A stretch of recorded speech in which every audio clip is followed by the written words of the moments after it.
we are super excited to be here and having all of you here to do something really amazing, colorful, beautiful.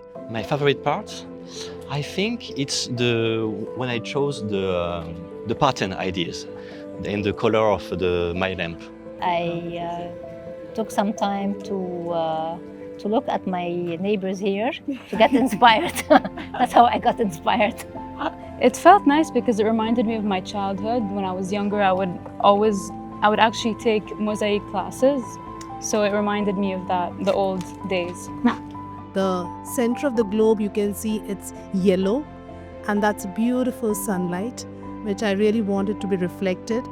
It's an inspiration from Islamic art I've been seeing around the world on different mosques and different places. We are going to celebrate our 17th anniversary this year. So I made for my husband. He's over there. What a lucky husband.